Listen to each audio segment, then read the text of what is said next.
به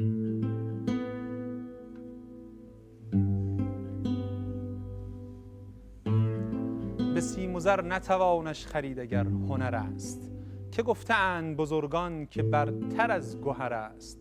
نه سر نهد به خراج و نه تن دهد به حراج، نه سر سپرده زور و نه زر خرید زر است. قسم به دست قلم گشتگان قسم به قلم، قلم به دست هنر بت شکنتر از تبر است. خروش سیلی فریاد حق به گوش فلک، صدای زخم دهان باز کرده بشر است.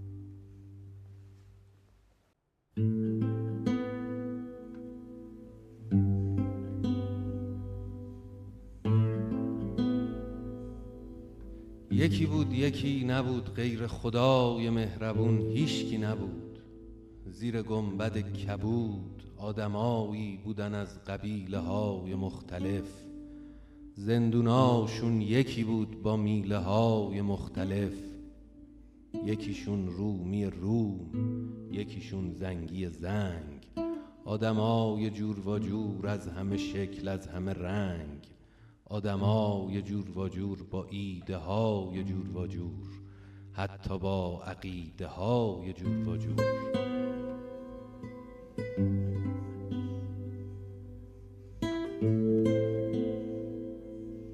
آدمای رنگارنگ، سرخ و سفید، زرد و سیاه، ولی بی رنگ و ریا. چون که با این همه اختلاف، با این همه فرق، یه چیزی بین اونا مشترکه. زبون مشترک آدم آدمیته، زبون آدم آدمیت مبارکه.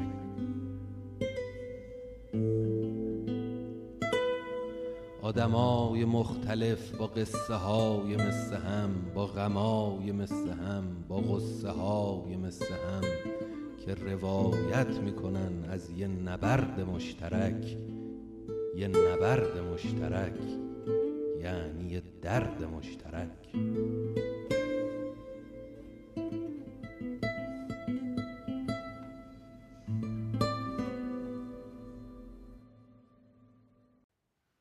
بسم الله الرحمن الرحیم. سلام و وقتتون بخیر. من روح الله رضوی، مجری ماجرای همقصه، با قصه دیگر همقصه دیگر در خدمت شما هستم. یک بار دیگه و یک شب دیگه از استودیوی برنامه همقصه در خدمت شما همراهان و مردم عزیز و بینندگان محترم برنامه همقصه هستیم تا یک روایت دیگه و یک قصه دیگه رو براتون از یک گوشه این کره خاکی بیان بکنیم. به شما حضار داخل استودیو هم سلام و خسته نباشید عرض میکنم. وقتتون بخیر و ممنون که دعوت ما رو پذیرفتین و به استودیوی برنامه همقصه تشریف آوردین. بنگلادش، کشوری که شاید خیلی از ما تصویر درستی از اون در اذهانمون نداشته باشیم. کشوری که شاید حتی خیلی ها نتونن روی نقشه جغرافیا همون رو پیدا بکنن. شاید ندونیم که کشور بنگلادش کشوری هستش که بیش از 170 میلیون نفر جمعیت داره. اما موضوع برنامه امشب ما این اطلاعات و این آمار نیست. ما میخوایم به داستان دیگه‌ای بپردازیم که انشالله در خلال برنامه امشب از اون مطلع خواهیم شد. خب بینندگان محترم، شاید از صحبت‌های کوتاه من با حضار داخل استودیو متوجه شده باشین که مهمان امشب ما از کشور بنگلادش هست. یک شخصیت هنری سرشناس که میخوایم امشب با هم روایت زندگیش رو بشنویم. اما قبل از اون بخش اول برنامه رو با هم بریم ببینیم، برگردیم و در خدمت شما باشیم.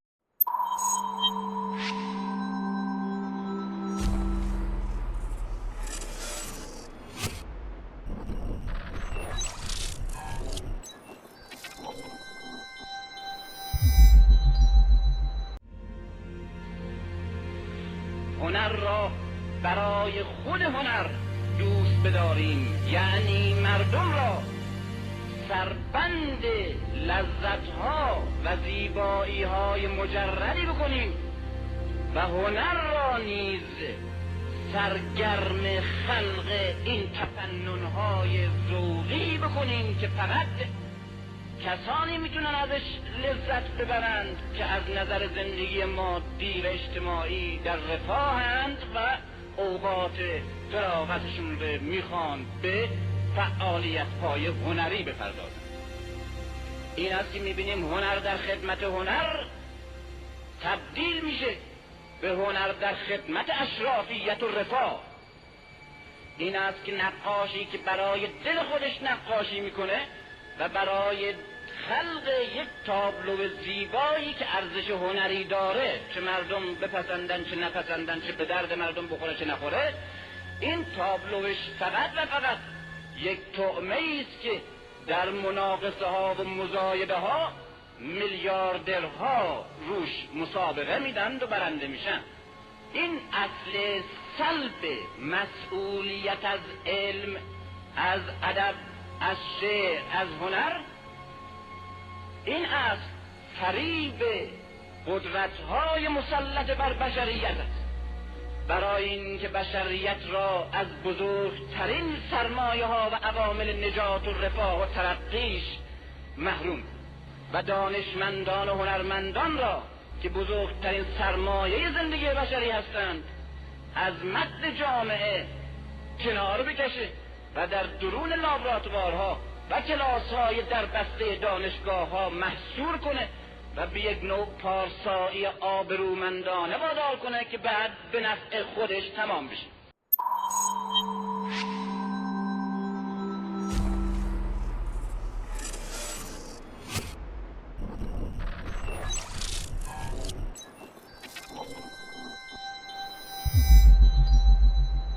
بله، جناب آقای شهیدالعلم از کشور بنگلادش تشریف بفرمایید. Welcome. Salam alaikum. Assalamu alaikum. Alaikum salam. Have a seat, please. You're looking very handsome. Yusuf. How's everything? I'm delighted to be here. It's several times that I've been to Iran, and now I feel like a star. That's it. That's it. Mr. Shahidul-Alam, or let me call you Zahid Mansour. Ah, you know a few secrets. Yeah. So I prefer start with this, name shift. Are you Zahid Mansour or Shahidul-Alam? A rose by any other name would smell as sweet. But I take your point. As children, my brother and I, my brother was Khalid Mansour, I was Zahid Mansour. Your elder brother? My elder brother, much older than me, 7 years older than me. My father was Professor Qazi Abul Mansour, my mother, Dr. Qazi Anwar Mansour, both very prominent citizens, very respected. And the two of us, we approached our parents to say, we want to change our names. Why? Justifiably, yes, that was exactly the question they had. Why? And we said, well, we don't want to be known as the children of famous parents. We want identities for ourselves. And surprisingly, they thought that was a good argument. So At what age? I would have been about 6. My brother, older, he's 7 years older, so he would have been about 13. But we got new names for ourselves. And at that time, my name was Shahidul Alam, which is witness of the world, which is rather nice for a photographer. When I became Shaheed, I'm not really sure. Shahid is also the Shahid. It's Yeah. not too different from Shahid. Fantastic. Okay, tell me about such a prominent family. How was your, childhood time and teenager time? After changing your name, what was you doing at that time, and how was life at that time? You were living in Bangladesh, Dhaka. Yes, I was born in Dhaka in Bangladesh. Though my parents were both prominent citizens, they were not wealthy in the sense that, my father worked in the government, my mother was a school teacher, so there was a limited income. And that was the environment in which we grew up, but it was a very happy childhood. I have no complaints about that. I was surrounded by people who loved me. I went to Britain initially to Liverpool. I did Major? Liverpool. I major? initially, no, even before that, because I didn't even have A-levels. I didn't have O-levels, I didn't have A-levels, so I went to university and they sort of said, well, do you have A's, O's? I had nothing. So I made a deal with them. I said, look, will you settle for A's? And they were a bit puzzled, but I said, okay. So I took some A-levels in 6 months, which is a short time. I didn't understand a word of Scouse. This was Liverpool. My English was based on Shakespeare and Dickens and Archie comics. didn't prepare me for Liverpool. So I was completely lost. And for the first time in my life, I had to study. But I did study. And I got the grades I needed. I went to university initially. I'd actually enrolled in mathematics, but moved to biochemistry and genetics, which is what I graduated in. But after that, I did a PhD in organic chemistry from London University. How was the life in UK? You, as a Bangladeshi student over the behavior of people, life over there in Liverpool. You were in London, then you shifted to London. Yes, I What started was the life in at that Liverpool. time like? Well, it was interesting actually, because for me it was a world I didn't know about. One of the facts was, my parents were not wealthy, so they certainly, while they'd been able to send me to Britain, they weren't in a position to pay for my education. So I had to pay for my way through university. How? I worked as a labourer in building sites. I cleaned toilets. I even worked as a bouncer in a nightclub. Any job I could get, even with my 5'5.5" frame. No, pretty much any work I could get, weekends, holidays, whatever. I worked to save the Funding money. your studies. Funded my study. But that got me through, and I think it was a very good education. One of the things it did do was made me much more aware of the dignity of human labor. I come from, sadly, a culture where there is a class system exists everywhere. It certainly does in mine. And one of the things which bothered me a lot was the relationship we had with people who worked for us, people who did what is called menial jobs. Being in Britain, working as a labourer was, for me, very educational. All this story is not related to photography till now. So what took place, how you became familiar with photography, and when you actually and exactly found that you can be a photographer, a professional photographer? It was a very happy accident. As I mentioned, I was a poor student, but there was a guy called Freddie Laker, and he introduced the first budget airline, Laker Airways. And I thought, this is my chance. I'm a poor student. If I now go to the United States, I'll be able to get there. Otherwise, what chance do I have of going to the United States? So I took a SkyTrain ticket for £90 and went Just from £90. £90. That took me from London to New York. And a friend of mine at university said, look, the dollar's low, the US is a cheap place for cameras, why don't you buy me some cameras? So I turned up in New York, went to one of these Hessian Jewish shops, bought a Nikon FM, a couple of lenses, a rickety tripod, a flash gun. I had my sleeping bag and my tent. I stood in the streets, I held out my thumb. Those were the days when people would pick up hitchhikers. And I hitched around the United States, around Canada. I had my friend's camera, I took some pictures. I came back to London, he didn't have the money to pay for the camera. So I got stuck with it. So I continued to use this camera. And there was a place called the Welsh Harp, very close to where I used to live.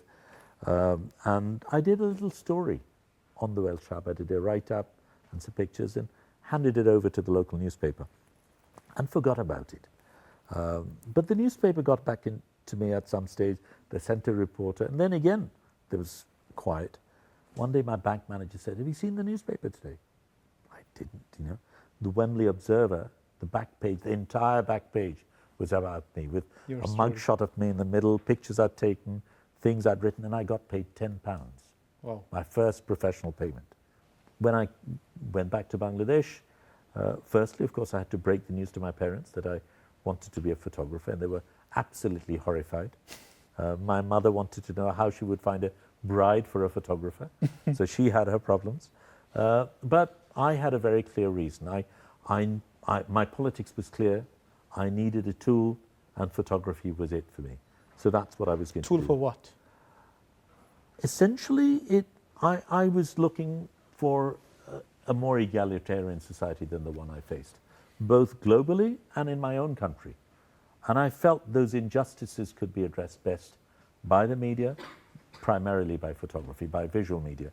In a country where most people cannot read or write, this was a tool that I could use to engage with my audience, with my people. And for me, there was really very little choice. I knew that was what I would do. Whether I could make a living out of it, I wasn't sure. And that was the difficult one, because when I started, I didn't have the credentials. I'd never worked for a newspaper. I didn't have a track record. I didn't have what they call a jack in Bangladesh, you know, the right connections. You know, my parents were well known, but they were not in the media field. So I didn't have an uncle who would make the right recommendation. Yeah. So I wasn't able to get work as a photojournalist. But I did have the skills, so I worked with some business people, set up a small company, a very successful company doing corporate advertising, fashion work, which was good. It helped develop my skills. It allowed me, it helped me run a business, so those were all useful things. But I knew that that was not why I'd gone back to Bangladesh. I mean, sure. So, whoops, sorry about that one. There, I decided I had to have a fresh start. So I gave up the company, handed it over to my partners. I started freelancing. In spite of knowing that by freelancing you may not earn enough money, and you had a job, as you said, I mean, Well, the company, exactly, and yeah, it yeah. was successful. Well, I think that perhaps is the thing, and it had actually happened to me before in a sense. While I was working in London as a professional photographer, I was getting a lot of money. And I was not happy with the type of photography I was doing. When I complained to the people I worked with, they said, "What are you talking about? You're our star photographer. You make more money than anyone else. Everyone talks about you." And I thought, well, you know, if this continues, I'll start believing I'm a good photographer. And that'll be the end of me as an artist. So that was when I consciously decided to give that up and start again. Here again, there was complacency, there was comfort. And I knew that comfort zone was very dangerous. I'd done it before, I did it again, and started freelancing, as you say. It was more difficult, but it was a lot more freedom as well. Tell me, what was the story of Karina? This was an exhibition I was having in Belfast. So it's before coming back to Bangladesh? No. Or you came back, I came back, and I went back to Britain with this exhibition, in Belfast. And I was staying with Irish friends, Paddy and Deborah, and they had a small house in a city called Newry, just next to Belfast, and they didn't have a big house. So their 5-year-old daughter was moved to mum and dad's room so Uncle Shahidul could have a room for himself. And I'm very fond of kids. So Karina and I were the best of friends, and we would play all day together when I was at home. So one day I'm coming back, and I've just returned from the show, and I had some coins in my pocket. I'm putting them on the table. And Karina's at the doorway, and usually when she sees me, she runs up to me, jumps to my lap, and we hug each other and tell each other stories. That day, she's standing at the doorway. She doesn't make a move. I said, "What's the matter, Karina?" She goes, "You got money?" I said, "Yes, I've got money." She said, but you're from Bangladesh." And that got me thinking, a 5-year-old girl grows up in an environment and a culture where she's incapable of seeing a Bangladeshi as anything other than an icon of poverty. And that led to the concept of Majority World, that led to setting up the agency, that led to many of the other building blocks that I began to do afterwards. And this is the issue, this misunderstanding that we have. Look at Iran and Bangladesh, same is taking place. If you go to a simple Iranian guy, what do you know about Bangladesh? The same concept that Western media are telling us. Completely. What about Bangladesh? What was your perception about Iran before coming to Iran?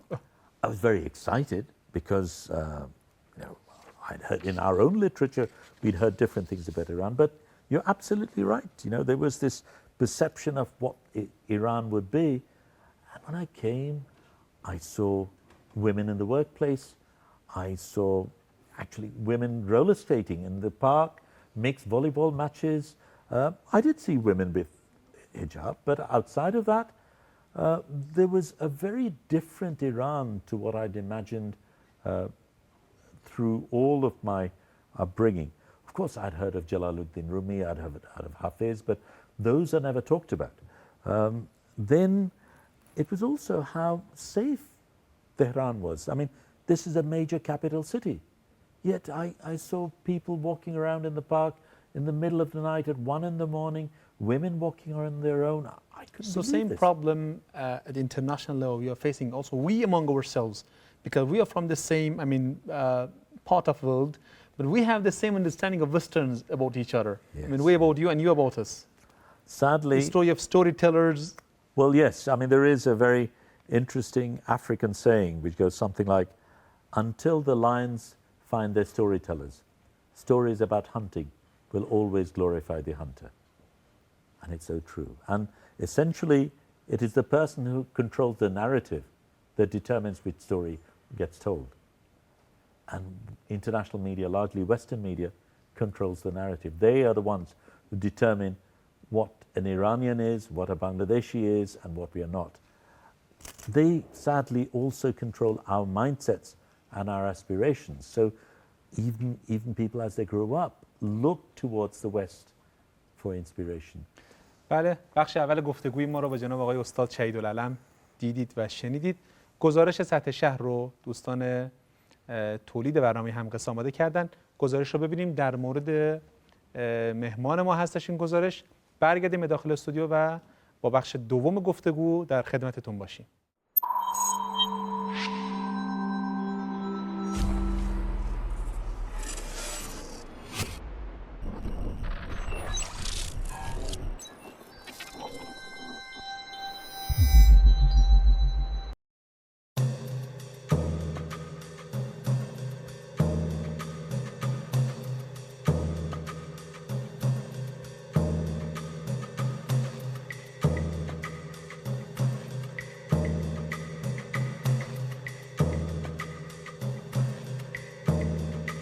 سلام، خسته نباشید.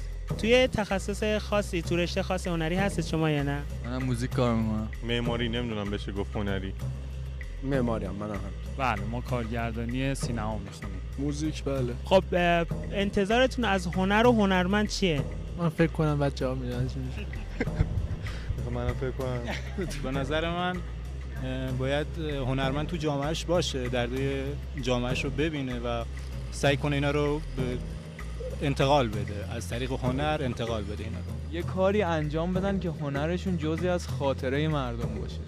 هنرمند نظر خاصی ندارم. اجتماع بسازه دیگه. خب ببین، نیاز اصلی جامعه رو باید ببینیم دیگه، ببینیم چه چیزایی بیشتر مد نظر مردمه و چه چیزایی بیشتر علاقه دارن. هنرمند ابتدا ساکن باید آزادی بیان داشته باشه، بعد بتونه اون آزادی بیانش رو از راه عوامی که نمیتونن صحبت کنن توسط هنرش ارائه بده.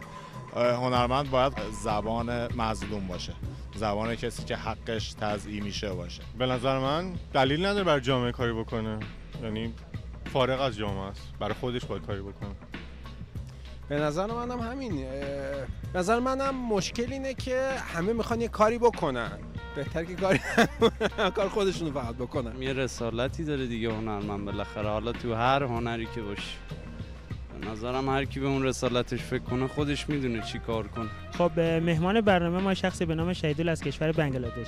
ایشون چندین جایزه هنری گرفتن، جایزه بین‌المللی، و توی کار عکاسی هستن. میرن تو مناطق محروم، از اون مناطق محروم عکس میگیرن و آثار هنری درست میکنن. بعد تو همون مناطق محروم بهشون درس‌های هنری یاد میده. به این شخصیت چی میتونید بگید و چه سوالی ازش دارید؟ خوش اومدی. هیچ کدوم سوالی ازش ندارم، ولی میتونم بهش بگم که دستش درد نکنه که واقعا برنامه‌اش اگر اینه که تو منطقه محروم داره هنر رو پرورش بده، همینجا میتونم بهش خسته نباشید بگم و دست مریضات. همین کارش رو ادامه بده، باعث میشه که فقر رو تو جامعه نشون بده که مردم بتونن هوای فقیرها هوای همدیگر رو داشته باشن. فوق‌العاده است اینکه یه دغدغه‌ای داشته باشی و به دغدغت بپردازی، فارغ از اینکه بخوای شو درست بکنی یا اینکه حالا چه کار بکنی یا چه کار، یه دغدغه شخصی داری و اونو فقط دنبال میکنی. اول اینکه دلیل این کارشو بگه حتما که چرا این کارو کرده و دوست دارم که نتیجه این کارو ببینم چه نتیجه‌ای داره.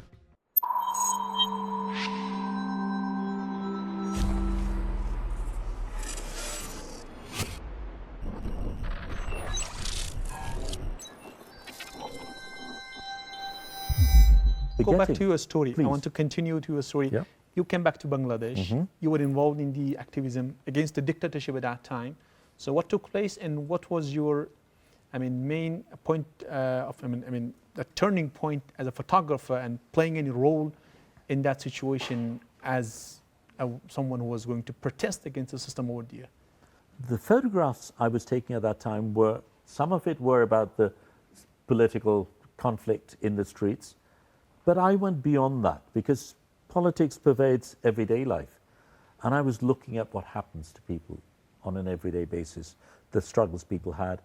In 1988, we had one of the worst floods in a century. But for me, what was remarkable wasn't simply the fact that there was a flood, but the resilience of the people, the tenacity of the people, the fact that people got on with their lives. I photographed a woman on a rooftop cooking for her family. You know, she was getting on with her life. I went back another day, the water had risen another 3 feet.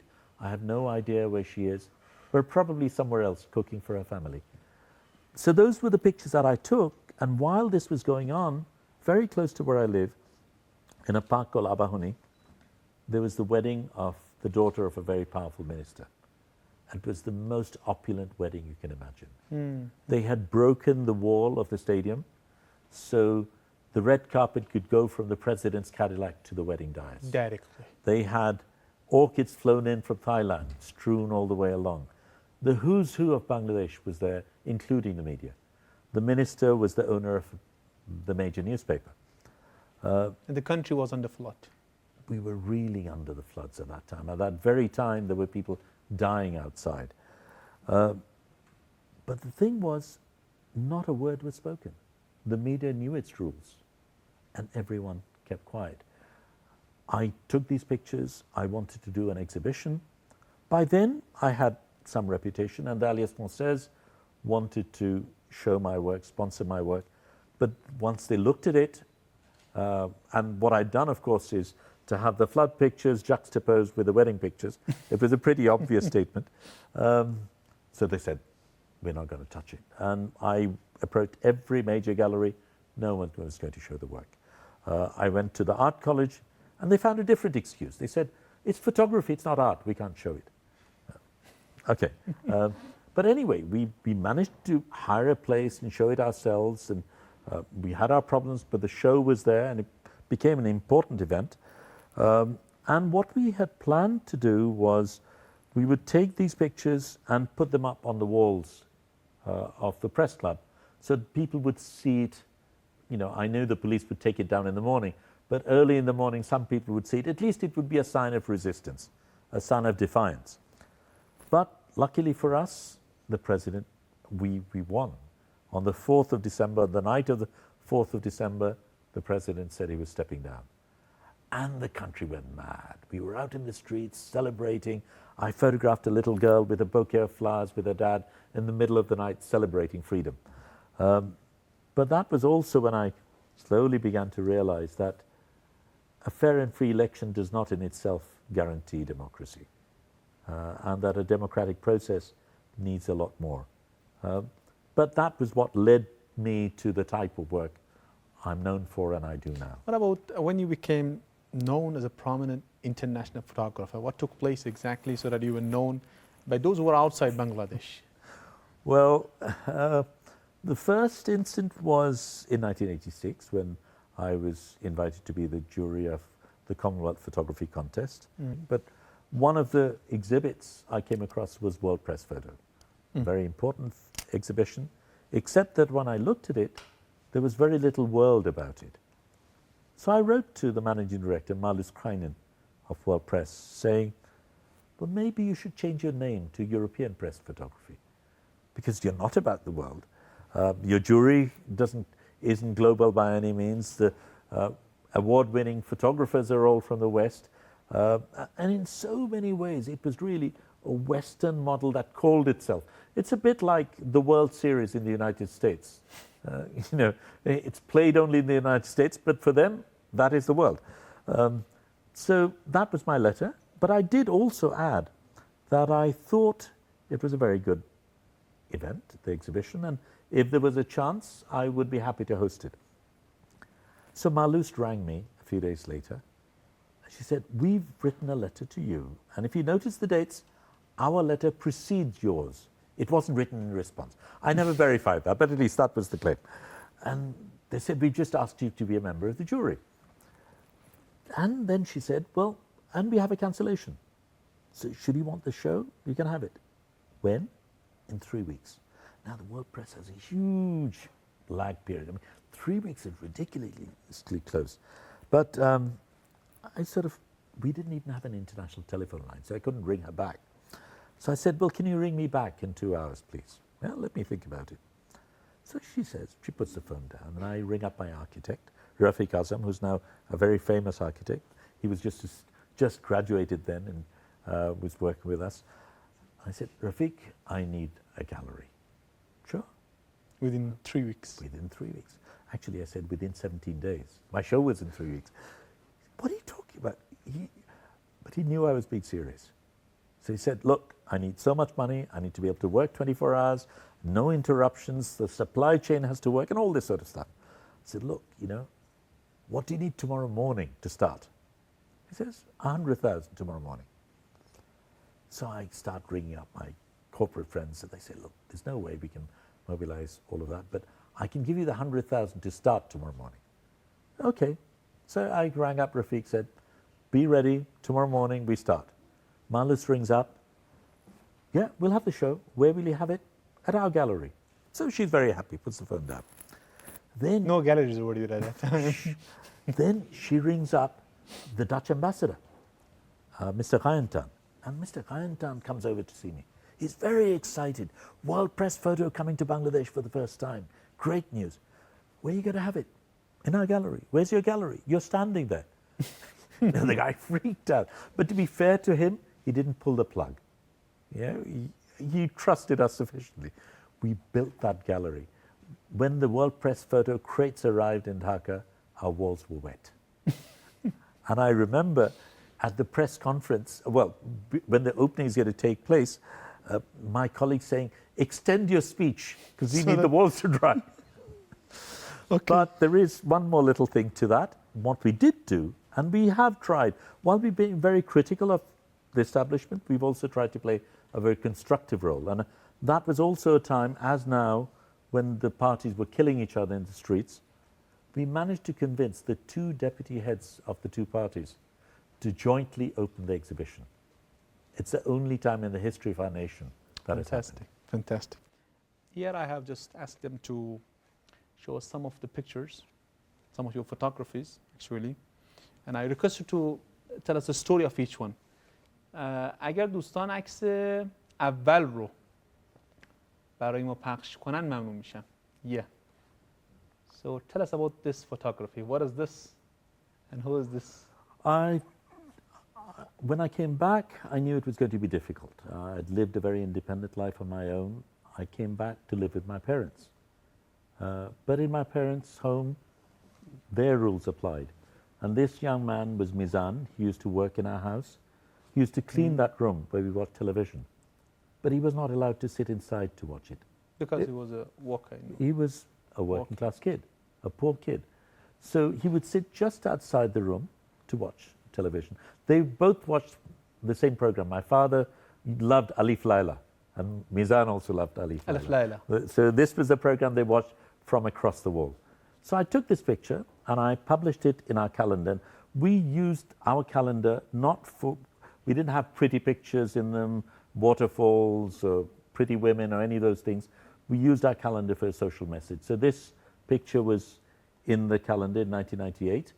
And I gave a copy to my mother. I gave a copy to Mizan. After printing it in the calendar? In our calendar, which was a public thing. Mm-hmm. Having received those, I didn't say a word. I just gave these two calendars to the two. The next day, Mizan sat inside that room to watch television. So you started reform from your own home. Politics is always has to be personal. And I think unless you have been able to deal with it in your own life, the rhetoric doesn't make any difference. Exactly. You have to do it by example. Exactly. عکس دوم را اگر دوستان لطف کنند.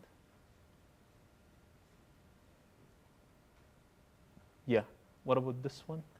I'd mentioned this. This was in Jinjira during the floods. Oh yeah, it is the flood, and that lady is was cooking on the rooftop. I never found her again. The water came up, and this is the wedding picture that took place This in is the the park. wedding at the same time in which flood. That's right, yes. And this was in a stadium. An entire stadium had been taken over for this wedding.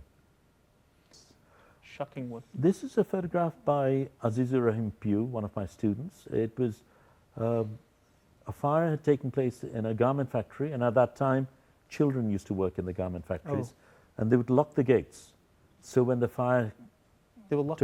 Why the gates were locked? They said for security, yeah, so people couldn't steal things from the factory. But it was a prison, essentially.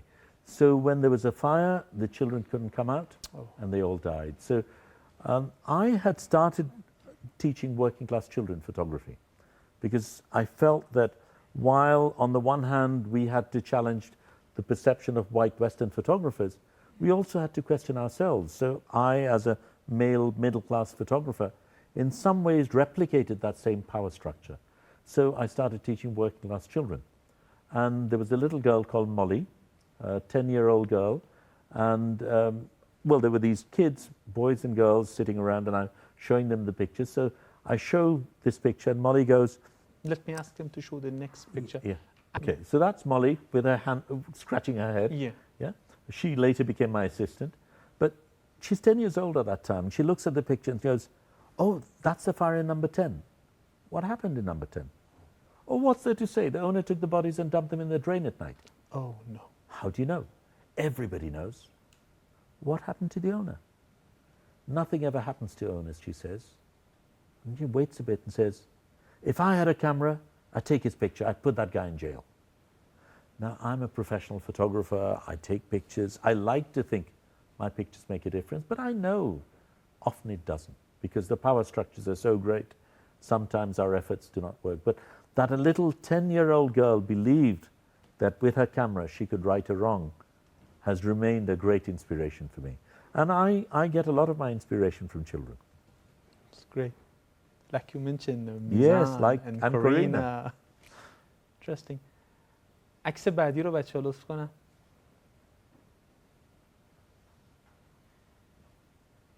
What is this? Crane? What is this? In 1994, I had an exhibition in a very famous festival in Paris, in France, in Arles, and I have managed to raise some money to take 2 young photographers with me, and they arrived in Arles. And at that time, in fact, Abbas, the Iranian photographer Abbas, was the chairman of Magnum. So I ring up Abbas and say, look, Abbas, I've got these 2 youngsters, you need to show them around Magnum. And Abbas was very generous. He took them around, they looked at the contact sheets, they walked the corridors that Cartier-Bresson and Robert Capa had walked in, and they were in cloud 9. And then they saw the festival and everything else. It was such a transformation. They were floating, literally.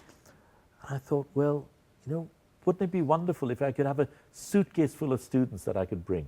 But of course, that was not a possibility. I mean, they wouldn't get a visa for a start. So I thought, okay, if we can't do that, we'll turn it around. We'll bring the world to Bangladesh. So we set up a festival in Bangladesh called Chobi Mela, which continues till today. But we didn't want to replicate the festivals that they had. Mm-hmm. And one of the big differences was every festival, we have a version which is mobile, which goes to school fields, playing fields, which goes to classrooms, which goes to football fields on boats. And here we have close to where, in fact, I'd photographed the woman during the floods. This is in a marketplace. These are people who have never been to a gallery, would never dream of going to a gallery, to whom a gallery would be intimidating. So if the people will not go to the gallery must go to the people. On rickshaws. Fantastic. خب بخش دیگه ای رو دوستان آماده کردن از فعالیت‌هایی که جناب آقای شهیدالعلم در حال حاضر در کشور بنگلادش در حال انجام هستند. این بخش از برنامه رو هم ببینیم تا در خدمت شما باشیم.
The reason we've taken on photography is because it's such a powerful tool.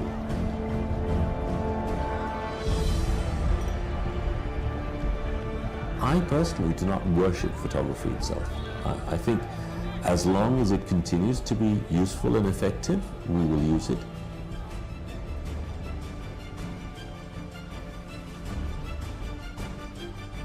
It's a weapon to use in a very unequal war.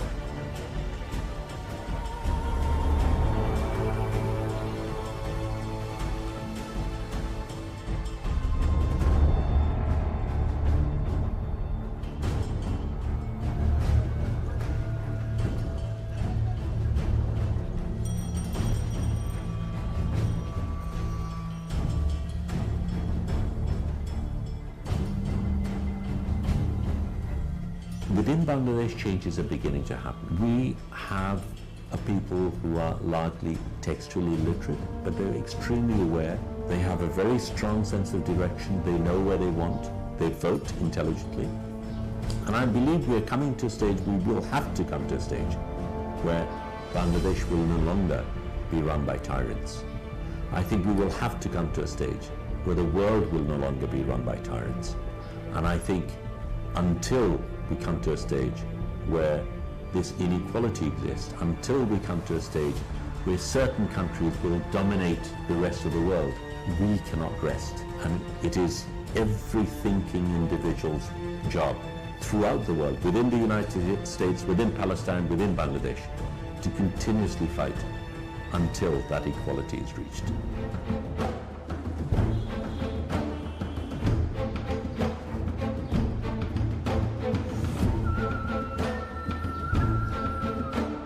We continued questioning our own position within our own society.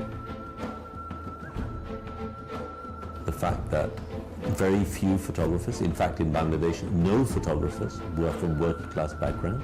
So I thought I would teach working class children to do photography.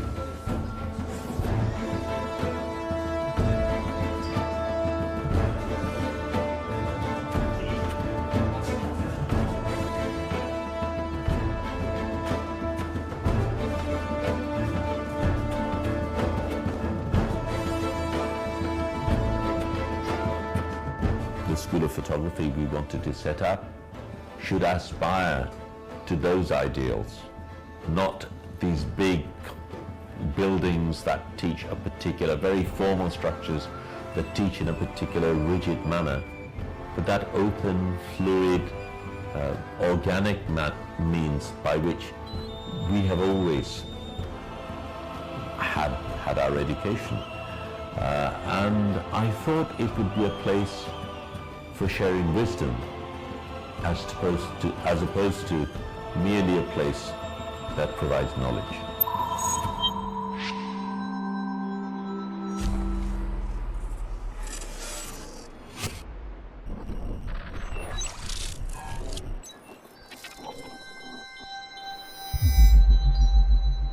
بله، تشکر میکنم از دوست مستندساز و عکاس عزیزم آقا سعید فرجی که خب گزارش رو که دیدی در واقع برشی از مستندی هستش که آقای سعید فرجی در سفری که به بنگلادش داشتن و از زندگی آقای شهیدالعلم تصویر برداری کردن. ما خب برشی رو از اون آماده کردیم و امشب براتون پخش کردیم. این قسمت برنامه اگر خانم ها یا آقایون سوالی رو دارن از جناب آقای شهیدالعلم ما در خدمتشون هستیم. کسی اگر سوالی داره از خانم ها اگه لطف کنید میکروفون رو بدین به Welcome to Iran. What's your biggest obstacle when you are facing in fulfilling this job?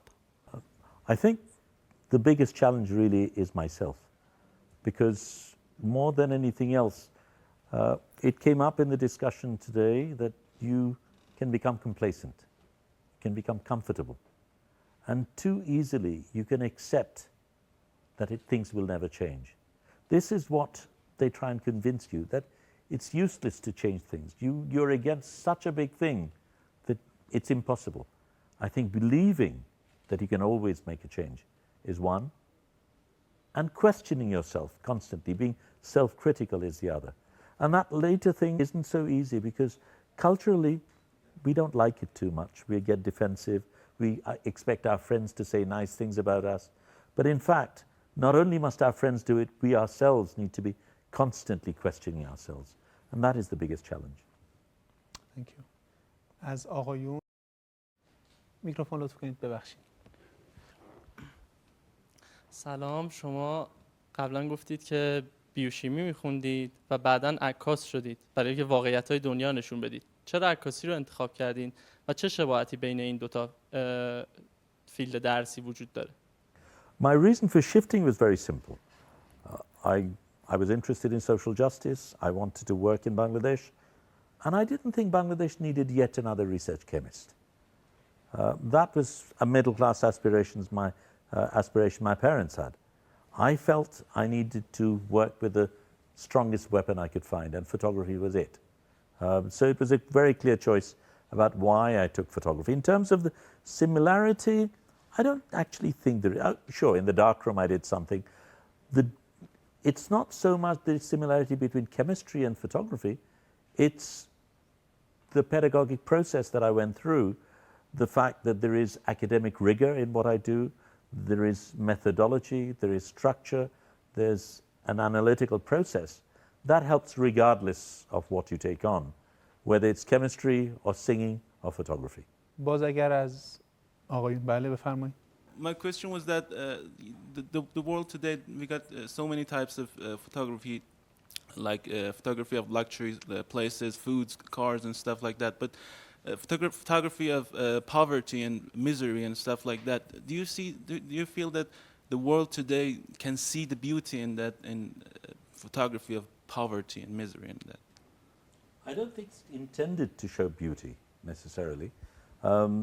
Certainly, I think poverty can be photographed in a way in which you still show human dignity, in the sense that you talk about people as agents of change, as human beings. And that, for me, is one of the roles that photography has to. When Madeleine Albright was asked about whether 500,000 children dying in Iraq as a result of the sanctions was a price worth it, she said yes. She could only say yes because they were Iraqi children. Had there been 500,000 American children, she could never have imagined it yes. Because in her mind, American children are worth much more than Iraqi children. And I think that is the mindset we need to change. The fact that we live in a world where we are all equal, genuinely equal, and that if photography in some way can remove the sense of the other, if we can embrace the person on the other side as a result of the stories we tell, photography will have achieved its goal. Thank you so much. Thank you so much, and this is the end of our program. If you have anything else to add, we'll listen. Yeah, well, thank you for inviting me. I think it is an important step because this is really how we will gather our strength. I think far too often we've been looking to the West for inspiration. We've been trying to emulate a system that is foreign to us and doesn't make sense. But it will always continue to triumph while the role models are models in the West. The fact that you look to Bangladesh for inspiration, the fact that I can come to Iran for inspiration and friendship is part of what will increase our solidarity. That is what Ummah is about. And at the end of the day, if you can imagine not just a Muslim world, a southern world united in its strength, we are incredibly powerful. There is no way they can dominate us. The way we've been dominated is because of this system of divide and rule. And we have added fuel to it by collaborating and being pawns in that game. Thank you so much, Shahidul Alam. My personal pleasure. I shall say it even loudly. Thank you so much for accepting our invitation. And come and visit us in Bangladesh. Sure, indeed. خب گفتگوی امشب ما رو با جناب آقای استاد شهیدالعلم دیدید و شنیدید. استاد بین المللی عکاسی. قلم به دست هنر بتشکن‌تر از تبر است. تا قصه دیگر هم قصه دیگر. خدا نگهدار.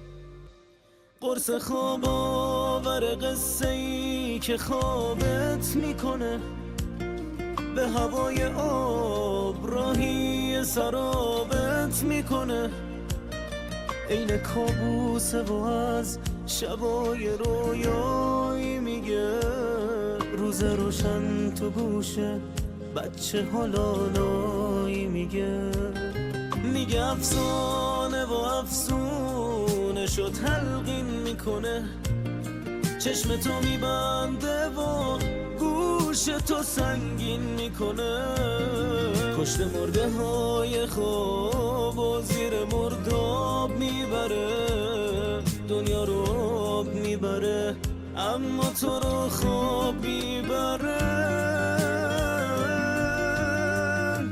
بعضی قصه ها ولی سیلی زنگ خطره، تا که خوابت بپره نه اینکه خوابت ببره، تیشه به ریشه افسانه و افسون بزنه، به شب خواب و به خواب شب شبیخون بزنه، به شب خواب و به خواب شب شبیخون بزنه،